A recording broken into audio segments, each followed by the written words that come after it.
কিশোরগঞ্জের কটিয়াদি উপজেলার মসুয়া গ্রামে অস্কার বিজয়ী চলচ্চিত্রকার সত্যজিৎ রায়ের পৈতৃক ভিটায় বৈশাখী মেলা। কিশোরগঞ্জ জেলা প্রতিনিধি মোহাম্মদ সবুজ বাঙালির পাঠানো তথ্য ও ভিডিও চিত্রে দেখুন বিস্তারিত। কিশোরগঞ্জে সত্যজিৎ রায়ের পৈতৃক ভিটায় বৈশাখী মেলা। কিশোরগঞ্জ জেলা প্রতিনিধি মোহাম্মদ সবুজ বাঙালির পাঠানো তথ্য ও ভিডিও চিত্রে দেখুন বিস্তারিত। কিশোরগঞ্জের কটিয়াদি উপজেলার মসুয়া গ্রামে অস্কার বিজয়ী চলচ্চিত্রকার সত্যজিৎ রায়ের পৈতৃক ভিটা প্রাঙ্গণে চলছে বৈশাখী মেলা। বুধবার 14 মে থেকে শুরু হয়েছে এই 3 দিনের মেলা। বৈরী আবহাওয়ার মাঝেও জমজমাট হয়ে উঠেছে মেলার মাঠ। দেশের বিভিন্ন স্থান থেকে এসে দোকান সাজিয়েছেন ব্যবসায়ীরা। নাগরদোলায় চড়ে রঙিন খেলনা আর মুখরোচক খাবারের মাঝে আনন্দে মেতে উঠেছেন ছোট বড় সবাই। জানা গেছে সত্যজিৎ রায়ের পূর্বপুরুষ জমিদার হরিকিশোর রায় চৌধুরী কালভৈরবী পূজাকে কেন্দ্র করে এই মেলার সূচনা করেন। সেই ধারাবাহিকতায় এখনও প্রতি বছর বৈশাখ মাসের শেষ বুধবার শুরু হয় এই ঐতিহ্যবাহী মেলা। মেলাকে কেন্দ্র করে নানা সাংস্কৃতিক আয়োজন, কবি সাহিত্যিকদের সমাগম এবং গ্রামীণ পণ্যের সমাহার সব মিলিয়ে যেন উৎসবের নগরীতে পরিণত হয়েছে আশেপাশের এলাকা। সত্যজিৎ রায়ের স্মৃতি বিজড়িত এই প্রাঙ্গণে প্রতি বছরের মতো এবারও বসেছে বৈশাখী মেলা। এখানকার সংস্কৃতি, ঐতিহ্য আর মানুষের প্রাণ চাঞ্চল্যই বলে দেয় গ্রাম বাংলার মেলায় আমাদের শিকড়। বৈশাখী মেলার শুভ উদ্বোধন করেন কটিয়াদি উপজেলা নির্বাহী কর্মকর্তা জনাব মোহাম্মদ মাইদুল ইসলাম।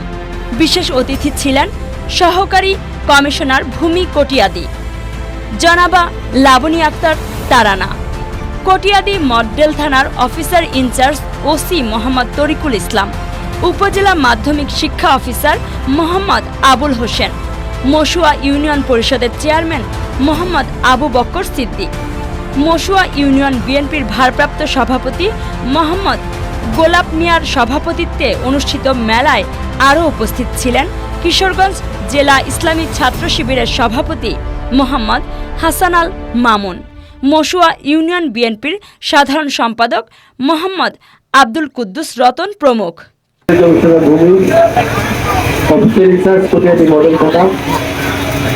বিভিন্ন রাজনৈতিক দলের নেতৃবৃন্দ, মসুয়া ইউনিয়নের সম্মানিত ইউনিয়ন পরিষদের চেয়ারম্যান এবং আমার সম্মানিত সাংবাদিক বৃন্দ এবং এই ছাত্র ইউনিয়নের গণ্যমান্য ব্যক্তিবর্গ, আসসালামু আলাইকুম। আসলে মেলা মানে একটা আনন্দের বিষয়। আমি আজকে যে মেলার আয়োজক কমিটি আছেন এবং এখানকার যারা গণ্যমান্য ব্যক্তিবর্গ আছেন, আমি তাদেরকে অনুরোধ করবো যাতে এই 3 দিন যাতে শান্তি শৃঙ্খলা ভাবে এই মেলাটা উদযাপিত হয়। এবং এই মেলার সাথে যার নাম জড়িয়ে আছে উনি কিন্তু একজন বিখ্যাত বাঙালি এবং ওনার যাতে কখনো সত্যজিৎ রায়ের যে নাম, এই নামের কারণে কিন্তু এই মেলাটার গুরুত্ব অনেক বেড়ে গিয়েছে। আমি বলবো যে এই নামের যাতে কখনো অসম্মান না হয়। বিভিন্ন সাংবাদিক শিল্পীরা এবং জনপ্রতিনিধি সহ উপস্থিত সকলকে আসসালামু আলাইকুম। আজকে মেলায় ঢুকেই আমার যেটা চোখে পড়া খুব জমজমাট একটা পরিবেশ, আমার কাছে খুব ভালো লেগেছে। আমি যদি সুযোগ পাই আমি দিনেও আসবো এখানে আমার ফ্যামিলি সহ। আসলে আমরা এখানে যারা উপস্থিত হয়েছি, আপনারা যারা এলাকার তারা হয়তো এই জমিদার বাড়ির সম্বন্ধে জানেন, ওনাদের সম্বন্ধে জানেন। আমরা যারা কয়েকজন অফিসার এখানে উপস্থিত হয়েছি, আমরা আসলে আনন্দিত, একসাথে গর্বিত। কারণ আমরা যারা একটু সিনেমা প্রিয় লোক ছিলাম, আমরা দেখতাম অনেক সুন্দর সুন্দর সিনেমা পরিচালনা করতেন সত্যজিৎ রায়। সেই সত্যজিৎ রায় কি অত জানতাম না, একটা পরে যত জানলাম। আজকের ভাগ্যের গোলকধারায় আমরা ওই বিখ্যাত পরিচালকের বাড়ির একটি অনুষ্ঠানে করতে আসছি। আসলে আমরা গর্বিত। আমি আশা করবো আপনারা এই 3 দিনের মেলা অনেক সুন্দর শান্তিপূর্ণভাবে হবে।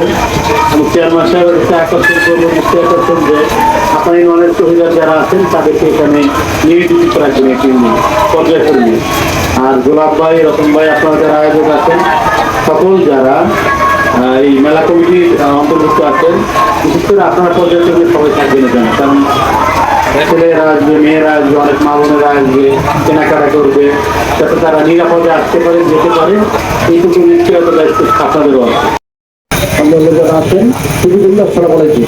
আসলে আমি নাম ঘোষণা করা হয়েছে এটা বক্তব্যের জন্য আসলে ইউনো মহোদয়ের সাথে একটু আমি ইউনো একজন শিক্ষা অফিসার অনেকে ছিলেন না অনেকে ছিলেন সত্যি।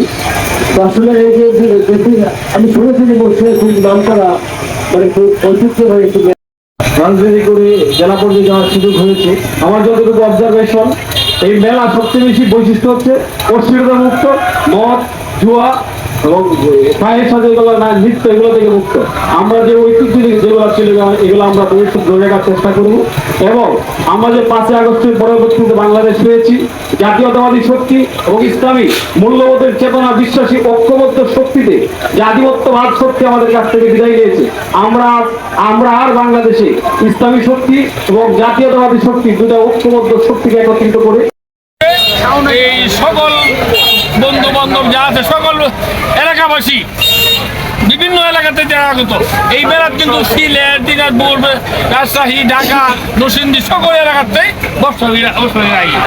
সব সময় আছে সকলকে সহযোগিতা করার জন্য সকল ব্যবসায়ীকে আমাদের এলাকার সকল মানুষের সহযোগিতা করার জন্য আমি অনুরোধ করছি।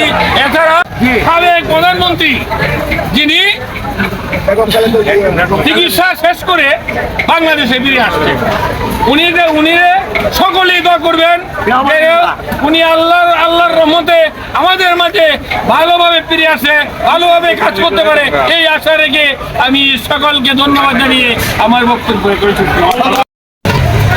এই সত্যজিৎ রায়ের পৈতৃক বিদায় 200 বছরের পুরনো ঐতিহ্য আমরা অনেকদিন ধরে আমরা ছোটোবেলা থেকে এই মেলাটা উপভোগ করে আসছি। এই মেলায় কিন্তু অনেক দূর দূরান্ত থেকে বাংলাদেশের যে কোনো প্রান্ত থেকে এই বৈশাখীর মেলা উদ্বোধন করার জন্য মানুষ ছুটে আসে। এটা কিন্তু আমাদের কোনো পাবলিসিটি লাগে না, কোনো সাংবাদিক মিডিয়া কভার করে না, অটোমেটিক এটা সবাই জানে যে বৈশাখ মাসের শেষ বুধবার এই মেলা হয়। এই কারণে যত মানুষ আছে সবাই কিন্তু আসে। আর আমি সবাইকে বিশেষভাবে যারা দেশের বাইরে থেকে এই প্রোগ্রামটা দেখতে সবাইকে আমি বলবো আমাদের জন্য দোয়া করবেন, আমরা যেন এই সত্যজিৎ রায়ের পৈতৃক ভিটার যে মেলাটা 200 বছর ধরে হচ্ছে এটা যেন আমরা এই ঐতিহ্যটা ধরে রাখতে পারি।